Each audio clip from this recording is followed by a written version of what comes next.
आपने जो इम्यूनिटी के बारे में जो काफी जानकारी, काफी अच्छी जानकारी आपने दी। लेकिन प्रश्न ये आता है कि हमारे देश में कितनी गायें ऐसी हैं या कितनी गाय हैं जिनसे वो जो मतलब जो 12 घंटे का जो मीट मिल रहा है उससे इतनी सारी कैप्सूल जो फ्रैक्चर्ड हो रही है। ये इंडिया से नहीं होता, मैं कहूँगा। हाँ, ये देखिए ऐसा है कि एक जमाना था इंडिया जो गाय का देश माना जाता था। पुराने समय की जो बात है कि नंद राजा नहीं, नंद एक पदवी होती थी कि 1000 गाय है या इतनी गाय है तो उसको नंद कहा जाता था पुराने जमाने में। भैंस हमारे यहाँ कभी थी नहीं, अंग्रेज लोग भैंस को ले आए। भैंस और गाय में काफी अंतर है। अगर भैंस जब बच्चा पैदा करेगी वो पहला दूध पियोगे, एक बार पी लो तो 4 दिन तक उठेगा नहीं, आदमी लेथार्जिक हो जाएगा। और रही बात गाय, तो भैंस आ गई, गाय कम हो गई। आज हमारे इंडिया में परिस्थिति है कि गाय बहुत कम है और वो गाय को रास्ते में छोड़ दिया जाता है।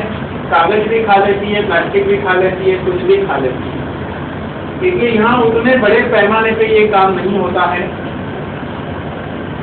ये होता है दुनिया में 3 कंपनी इसके मॉलिक्यूल को बनाती है, पहली बात। दूसरी बात, अगर यहाँ उतनी गाय हो तो भी बनाने की टेक्नोलॉजी नहीं है, मॉलिक्यूल निकालने की टेक्नोलॉजी नहीं है। तो दुनिया में 3 कंपनी बनाती, एक कंपनी जर्मनी को देती है, दूसरी कंपनी जापान को देती है, दोनों छोटी कंपनी।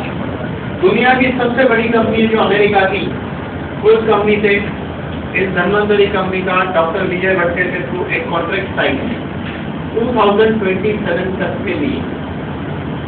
और बात करें अमेरिका की, वहाँ 22 करोड़ की पॉपुलेशन है, हमारे यहाँ 122 करोड़ की पॉपुलेशन है।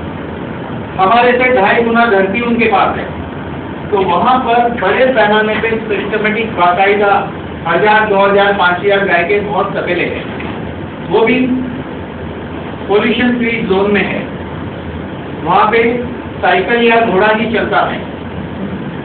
गाय को जो चारा खिलाया जाता है वो भी नेचुरल होता है, केमिकल फ्री होता है, यानी ऑर्गेनिक सर्टिफाइड है। तो वहाँ की गौशाला भी अमेरिका FDA द्वारा अप्रूव है, यहाँ तक ये क्वालिटी रखी गई है।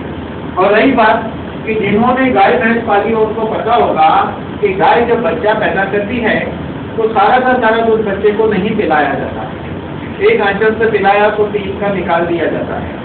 तो इसलिए ईश्वर ने ऐसी रचना उस वक्त की थी जिस वक्त सृष्टि की रचना की थी कि इंसान के लिए गाय के पाल की दवा छोड़ दी थी हमारे लिए। क्योंकि देखिए करोड़ों साल पहले तो ईश्वर को नहीं पता था कि कलयुग में एक दिन आदमी चश्मा पहनेगा। तो इतने साल पहले सोच समझ के कान बनाया, अटका है जो सांप है चश्मे को। सब प्री डिसाइडेड प्रोग्राम है। नहीं तो ये कान ऐसे बनने की क्या जरूरत थी, कोई और तरीके का भी होता था। हर चीज डिसाइडेड है। ईश्वर के पास इतनी क्षमता, इतनी बुद्धि है कि आने वाले 1000 साल में भी कैसा इंसान चाहिए वैसा ही बनाया है उसने। 1000 साल में भी ऐसे ही इंसान लगेगा ईश्वर को इस पृथ्वी पे। तो कहने का मतलब कि कुदरत ने ऐसी सिस्टम ही बनाई है कि गाय को, इसीलिए हमारी परंपरा में गाय को पूजा करते। देखिए गोबर ऐसी चीज होती है गाय का, पुराने समय घर में लगाते थे, कभी खटमल मच्छर नहीं होता था। गोबर के अंदर वो क्षमता है, दीवार में लगा दो रेडिएशन पास नहीं हो सकता।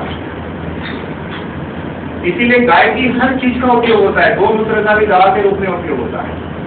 लेकिन गाय की हर चीज में सबसे पावरफुल जो चीज होती है वो गाय जब बच्चा पैदा करती है और पहले 3 दिन के दूध में जो 90 मॉलिक्यूल है वो असली ताकत है, सबसे पावरफुल चीज। बाकी गाय की हर चीज का उपयोग होता है। तो इसलिए वहाँ पे बाकायदा सिस्टमेटिक होता है। और 2027 तक का कॉन्ट्रैक्ट है और बहुत सारा स्टॉक मिलेगा क्योंकि सारा स्टॉक यहीं आता है और नहीं जाता है। कॉन्ट्रैक्ट साइन है।